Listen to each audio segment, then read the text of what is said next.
BRS నేత మాజీ MP Joginapally Santosh Kumar పై case నమోదైంది. నవయుగ కంపెనీ ప్రతినిధి చింత మాధవ్ ఇచ్చిన ఫిర్యాదు మేరకు సంతోష్ తో పాటు లింగారెడ్డి, శ్రీధర్ పై పోలీసులు కేసు నమోదు చేశారు.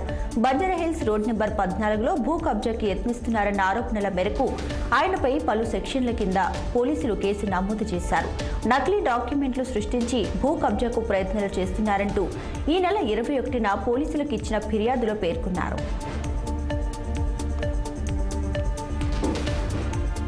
పెళ్లి చేసుకుంటానని నమ్మించి ఓ మహిళ వద్ద 70 లక్షల రూపాయలు వసూలు చేసి మోసగించిన వ్యక్తిని సైబరాబాద్ సైబర్ క్రైమ్ పోలీసులు అరెస్ట్ చేశారు.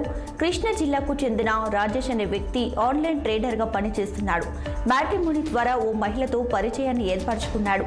ఆమెను పెళ్లి చేసుకుంటాడని నమ్మించి 70 లక్షలు తీసుకుని ముఖం చాటేశాడు. బాధితురాలు పోలీసులకు ఫిర్యాదు చేయగా పోలీసులు కేసు నమోదు చేశారు. రాష్ట్రంలో అధికారం చేజారడంతో క్యాడర్లో స్థైర్యం దెబ్బతింటుంది. నేతలంతా ఒక్కొక్కరిగా కారు దిగుతుండడంతో పార్టీ బలహీనంగా మారుతుంది. పార్లమెంట్ ఎన్నికల్లో బీఆర్ఎస్ కి 3వ స్థానమేనని సర్వేలని స్పష్టం చేస్తున్న ఈ తరుణంలో అధినేత కేసీఆర్ రంగంలోకి దిగుతున్నారు. శ్రేణిలో ధైర్యం నింపి కనీస సంఖ్యలోనైన ఎంపీ సీట్లను దక్కించుకోవడం ద్వారా పార్టీ సత్తా చాటేందుకు సిద్ధమవుతున్నారు. అభ్యర్థుల ఎంపిక దాదాపు పూర్తయిన నేపథ్యంలో ఉగాది పండుగ తర్వాత రోడ్ షోలు, కార్నర్ మీటింగ్లలో ఎక్కువగా పాల్గొనాలని నిర్ణయించారు.